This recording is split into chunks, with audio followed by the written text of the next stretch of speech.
और चलिए अब खबरें देखते हैं फटाफट अंदाज में।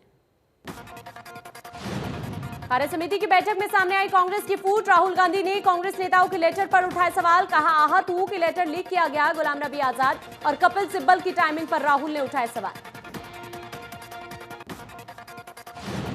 बीजेपी से मिली भगत के आरोप पर कपिल सिब्बल ने ट्वीट कर जताई नाराजगी। लिखा, 30 सालों में बीजेपी के समर्थन में कोई बयान नहीं दिया, फिर बीजेपी से मिली भगत के आरोप लगाए।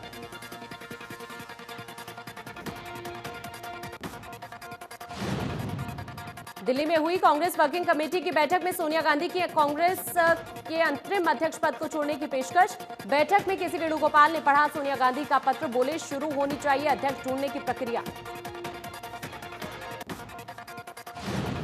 दिल्ली में कांग्रेस मुख्यालय के बाहर किया गया धरना प्रदर्शन। गांधी परिवार से बाहर किसी और को कांग्रेस का अध्यक्ष न बनाए जाने की मांग। कांग्रेस के कुछ कार्यकर्ताओं ने की थी गांधी परिवार से बाहर के व्यक्ति को अध्यक्ष बनाने की मांग।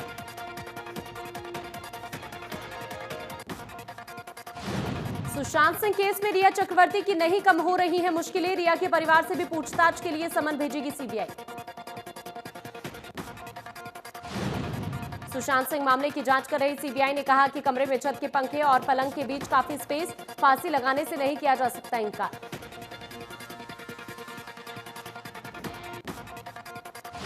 जानकारी के मुताबिक मुंबई के होटल वाटरस्टोन के मैनेजर से भी सीबीआई ने की पूछताछ। बता दें कि रिया और सुशांत दोनों 1 महीने तक इसी होटल में ठहरे थे।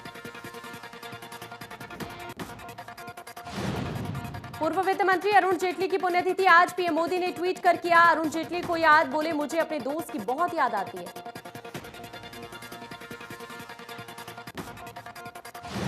गृह मंत्री अमित शाह ने भी अरुण जेटली को किया याद। बोले, भारतीय राजनीति में उनके जैसा कोई नहीं।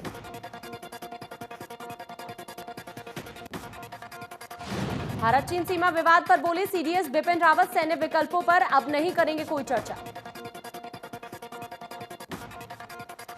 कोरोना संकट के बीच यूजीसी के फाइनल एग्जाम कराने पर सुप्रीम कोर्ट में सुनवाई। आज परीक्षा को लेकर सुप्रीम कोर्ट सुनाएगा फैसला।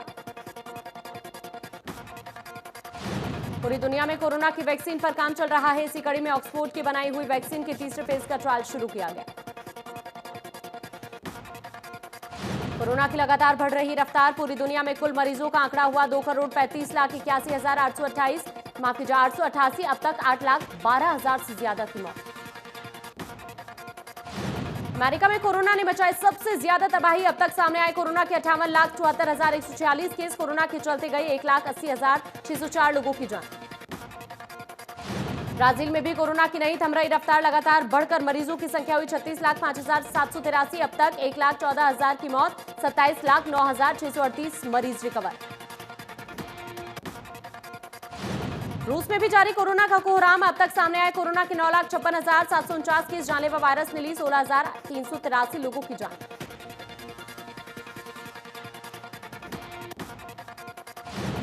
दक्षिण अफ्रीका में कोरोना से लोगों में दहशत का माहौल। अब तक सामने आए 6,09,773 नए केस। 13,000 से ज्यादा की मौत।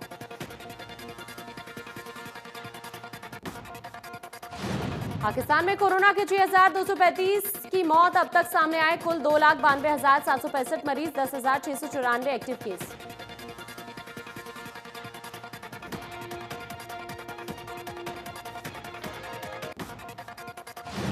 देश में रिकॉर्ड स्तर पर बढ़ रही कोरोना मरीजों की संख्या। एक दिन में 61,749 केस। 846 लोगों की मौत। कुल मरीजों की संख्या 31,05,185। महाराष्ट्र में कोरोना के एक दिन में 10,441 से ज्यादा नए केस। 258 मरीजों की मौत। कुल 6,82,000 से ज्यादा संक्रमित मरीज। तमिलनाडु में 24 घंटे में सामने आए कोरोना के 5,975 नए केस। आंध्र प्रदेश में कोरोना लगातार बढ़ रहा है। कोरोना मरीजों का आंकड़ा हुआ 3,53,111। उत्तर प्रदेश में कोरोना से बुरा हाल। एक दिन में सामने आए 5,325 नए केस। दिल्ली में फिर बढ़ रही कोरोना मरीजों की संख्या। 24 घंटे में सामने आए 1,450 नए केस। राजस्थान में भी जारी है कोरोना की तबाही। एक दिन में कोरोना के सामने आए 1,345 नए केस। पंजाब में कोरोना से दहशत का माहौल। लगातार बढ़कर मरीजों की संख्या हुई 41,779। हरियाणा में एक दिन में 1,000 से ज्यादा कोरोना संक्रमित केस। एक दिन में करीब 6 मरीजों की मौत। हरियाणा विधानसभा स्पीकर ज्ञानचंद गुप्ता की कोरोना रिपोर्ट पॉजिटिव आई। पंचकुला के उपायुक्त मुकेश कुमार आहूजा ने की खबर की पुष्टि। वहीं विधानसभा अध्यक्ष ज्ञानचंद गुप्ता के भांजे अमित की भी कोरोना रिपोर्ट पॉजिटिव आई है, जिन्हें आइसोलेट किया गया है। विधानसभा अध्यक्ष ज्ञानचंद गुप्ता की कोरोना रिपोर्ट पॉजिटिव आने पर नेता विपक्ष भूपेंद्र सिंह हुड्डा ने कहा कि उपाध्यक्ष चलाएंगे सदन। ज्ञानचंद गुप्ता के अनुभव की कमी खलेगी। पीटीआई टीचर्स का मुद्दा उठाते हुए भूपेंद्र सिंह हुड्डा ने कहा कि सरकार शिक्षकों के लिए कोई रास्ता निकाले। वहीं उन्होंने कहा कि प्रदेश में कई स्कैम हुए हैं। 3 नए अध्यादेश को लेकर हुड्डा ने कहा कि पंजाब हरियाणा को बड़ा नुकसान होगा। इसका लाभ किसानों को ना होकर बड़े बड़े पूंजीपतियों को होगा। हुड्डा ने कहा कि प्रदेश में कानून व्यवस्था पूरी तरह से फेल नजर आ रही है। क्राइम रेट बढ़ गया है। साथ ही सरकार ने दादुपुर नलवी नहर को भी बंद करा दिया। भूपेंद्र सिंह हुड्डा ने पार्टी के अंदरूनी मामले पर ना बोलते हुए कहा कि फिलहाल कांग्रेस को मजबूत करना जरूरी है, जिले स्तर पर और बूथ स्तर पर।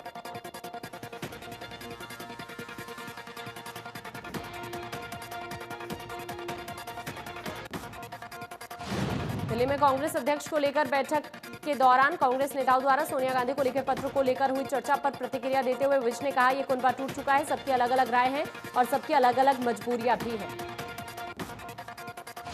विधानसभा सत्र के शुरू होने से पहले विधानसभा स्पीकर और 2 विधायकों के कोरोना पॉजिटिव पाए जाने पर विज ने पहले टेस्ट करने की कवायद ठीक ही रही, क्योंकि अगर कोरोना पॉजिटिव विधायक हाउस में बैठते तो सारे हाउस के लिए खतरा बना रहता। राहुल गांधी के ट्वीट पर एक नौकरी 1000 बेरोजगार पर विज ने कहा कि कोरोना काल जिसमें सारा विश्व मंदी और बेरोजगारी से जूझ रहा है, उस वक्त पीएम ने 20 लाख करोड़ रुपए का पैकेज इकोनॉमी में इनपुट किया था। इसकी वो भी बात नहीं करते। वो हिंदुस्तान का हमेशा बुरा ही सोचना चाहते हैं।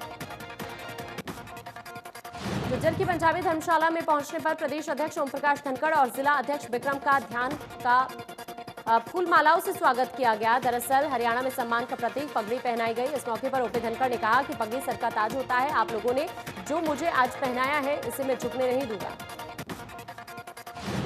प्रदेश अध्यक्ष ओम प्रकाश धनखड़ ने कहा कि झज्जर में 4 सीटें कांग्रेस की हैं, इसलिए 2024 तक झज्जर को कोई गारंटी नहीं मिलेगी कि झज्जर में कोई विकास होगा। कांग्रेस पर तंज कसते हुए उन्होंने कहा, ये बीजेपी है या कोई भी आम आदमी किसी भी पद तक जा सकता है। कांग्रेस पार्टी नहीं है कि जिसमें मां बेटा और बेटी की ही राजशाही चलेगी। पंचकुला में फूटा कोरोना बम, एक साथ सामने आए 67 नए केस। हरियाणा विधानसभा के 6 कर्मचारी भी कोरोना संक्रमित। पंचकुला के सेक्टर 5 में महिला थाने में तैनात शहर की इकलौती महिला एसीपी की कोरोना रिपोर्ट पॉजिटिव आई, जिसके बाद स्वास्थ्य विभाग में हड़कंप मच गया। सोनीपत में फिर बढ़ रहा कोरोना का प्रकोप, एक दिन में सामने आए 40 नए केस। जिले में कोरोना संक्रमित मरीजों का आंकड़ा हुआ 3000। अकेले सोनीपत जिले में अब तक 41 मरीज कोरोना के चलते अपनी जान गंवा चुके हैं। अभी जिले में 416 केस एक्टिव हैं। अंबाला में कोरोना सेंटर से कैदी के फरार होने का मामला सामने आया। बता दें कि फरार कैदी हत्या जैसे मामलों में आरोपी था, जो अंबाला की सेंट्रल जेल में बंद था। सेंट्रल जेल में कैदी की कोरोना रिपोर्ट पॉजिटिव आई थी, जिसके बाद उसे कोविड सेंटर लाया गया था, जहां से कैदी खिड़की की ग्रिल और जाली तोड़कर फरार हो गया। कैदी के फरार होने से प्रशासन में मचा हड़कंप, जिसकी तलाश में जुटी पुलिस। उप मुख्यमंत्री दुष्यंत चौटाला ने गांव बड़ागुड़ा में 1 करोड़ 72 लाख रुपए की लागत से बने नवनिर्मित बीडीपीओ कार्यालय भवन का उद्घाटन किया। कालावली में नगर पालिका द्वारा बनाई गई विभिन्न सड़कों का भी उद्घाटन किया। मेजर ध्यानचंद अवार्ड के लिए प्रतला के गांव दयालपुर निवासी नेत्रपाल हुड्डा को चयनित किया गया है। विधायक नयनपाल रावत ने नेत्रपाल हुड्डा का जोरदार स्वागत करते हुए उनसे आशीर्वाद लिया। कैथल में कोरोना का कहर लगातार जारी, जिले में आए 45 नए केस, वहीं अब तक 6 लोगों की कोरोना से मौत।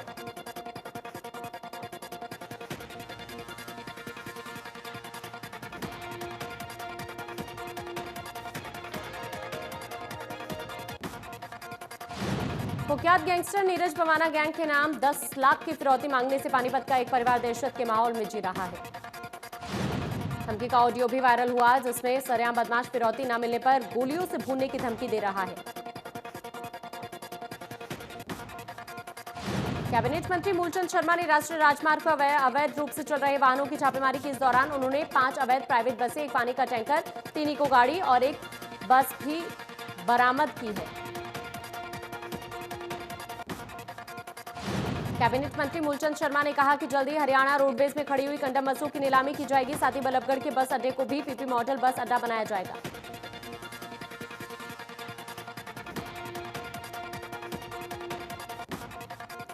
सोनीपत में शराब के नशे में एक दोस्त ने अपने दोस्त को मौत के घाट उतार दिया। एक गत्ता फैक्ट्री में दोनों दोस्तों ने पहले तो शराब पी और फिर एक दोस्त ने किसी बात को लेकर लाठी डंडों से पीट कर उसकी हत्या कर दी।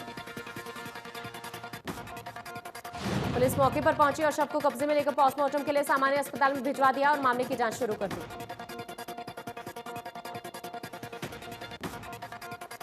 भिवानी की बेटी महक स्वामी का सिविल सेवा में चयन होने और आईएएस अधिकारी बनने पर भारत विकास परिषद ने महक स्वामी को सम्मानित किया, जिसमें उनके उज्जवल भविष्य की कामना भी की।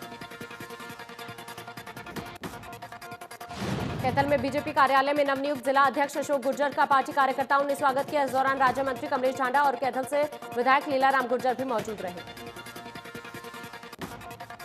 मुख्यमंत्री मनोहर लाल के राजनीतिक सलाहकार ने अजय गौड़ ने 2 दिन के लॉकडाउन को लेकर कहा कि सरकार के फैसले का व्यापारियों को करना चाहिए सहयोग।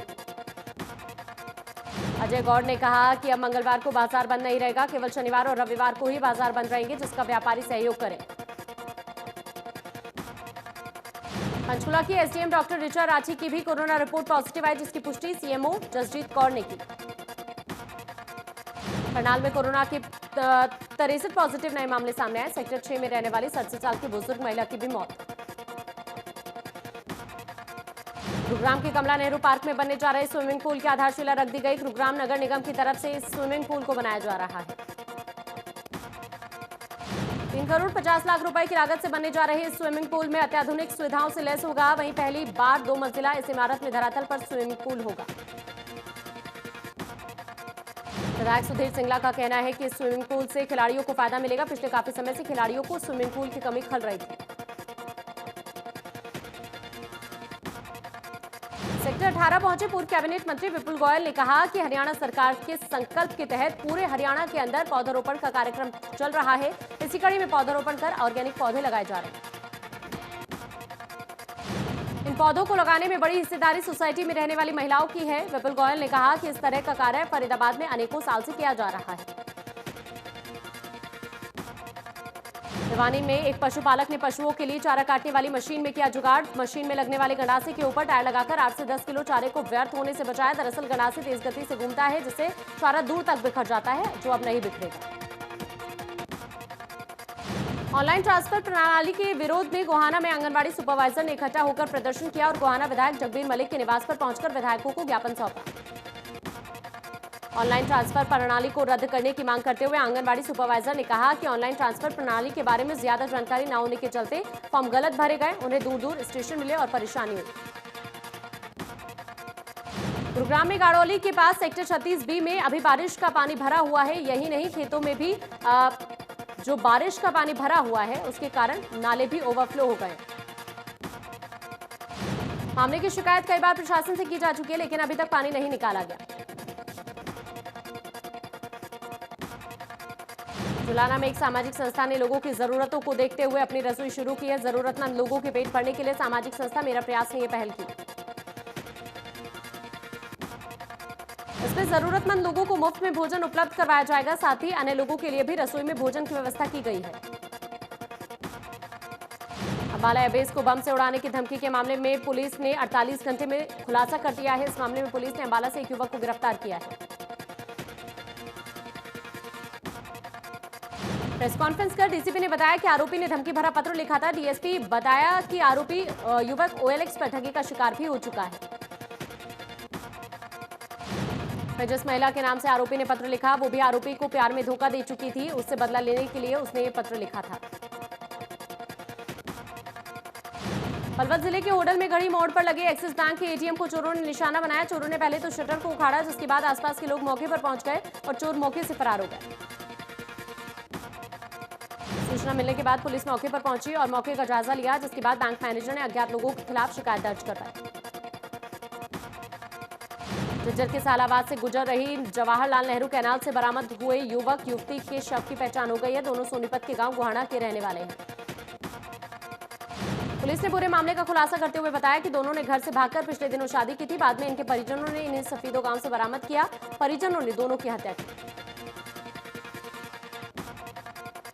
भवानीखेड़ा के बलियाली माइनर पर गली सड़ी अवस्था में युवक की डेड बॉडी मिली, जिसकी सूचना पाकर पुलिस मौके पर पहुंची। युवक की उम्र 35 साल से ऊपर बताई जा रही है। करनाल के सदर बाजार में घर पर हमला करने आए 2 बदमाशों में से एक को पुलिस ने गिरफ्तार कर लिया, जबकि एक बदमाश अभी तक फरार है। बता दें कि आरोपी सट्टेबाज से फिरौती की मांग कर रहा था। फिरौती ना देने पर उसने राउंड फायर की थी। कुरुक्षेत्र के पिहोवा में गैंगवार में गोलियां चलने से सनसनी फैल गई। गोली लगने से पैरोल पर आया मोनू मौके पर ही ढेर हो गया और बेखौफ आरोपी फरार हो गए। पुलिस ने मौके पर पहुंचकर सबूत जुटाए। जांच अधिकारी ने बताया कि आपसी गैंगवार का नतीजा हो सकता है। कुछ दिन पहले भाई के घर पर सोनू पर हमला हुआ था, जिसमें 2 आरोपियों को गिरफ्तार भी किया जा चुका है। एक आरोपी फरार चल रहा है। अंबाला कैंट ओवरब्रिज के नीचे वोल्वो बस में लूटपाट के मामले में क्राइम इन्वेस्टिगेशन एजेंसी 1 ने आरोपी महेश को गिरफ्तार कर लिया। पुलिस ने बताया कि आरोपी आपराधिक प्रवृत्ति का है, जिस पर हत्या का मामला दर्ज है। पलवल में होडल पुन्हाना रोड पर एक बाइक खड़े ट्रक से जा टकराई। हादसे में बाइक सवार की मौके पर मौत। मृतक की पहचान गोपाल के नाम से हुई, जो एक फौजी है। हादसे के बाद ट्रक चालक मौके से फरार। फिलहाल पुलिस ने आरोपी के खिलाफ मामला दर्ज कर जांच शुरू कर दी है। सोनीपत के मुरथल में दर्दनाक सड़क हादसा हुआ। मुरथल ढाबे पर खाना खाने आए 5 में से 4 दोस्तों की सड़क हादसे में मौत। कार और ट्रक में इतनी जबरदस्त टक्कर हुई कि कार के परखच्चे उड़ गए। फरीदाबाद में स्टेट क्राइम टीम ने घर छोड़ने वाले बच्चों को सकुशल उसके माता पिता से मिलवाया। जानकारी के मुताबिक बच्चे के पिता ने उसकी पिटाई की, जिसके बाद उसने घर छोड़ दिया। घर छोड़ने के बाद एक राहगीर ने बच्चों को क्राइम टीम तक पहुंचाया, जिसके बाद बच्चा अपने घर पर लौटा, जहां बच्चे के माता पिता ने क्राइम टीम का धन्यवाद किया। फतेहाबाद रतिया रोड बाईपास के पास 2 गाड़ियों के बीच भीषण टक्कर, जिसमें एक व्यक्ति की मौत जबकि 10 लोग घायल। हादसे के बाद गाड़ी में सवार लोगों को स्थानीय लोगों ने बाहर निकाला। टक्कर इतनी जबरदस्त थी कि दोनों गाड़ियों के परखच्चे उड़ गए। पानीपत के अलूपर गांव के युवक ने जहर खाकर सुसाइड कर लिया। सुसाइड नोट में उसने गांव के युवकों पर मारपीट और दुकान तोड़ने के लिए साथ टॉर्चर करने का आरोप लगाया। परिजनों ने इंसाफ की मांग की।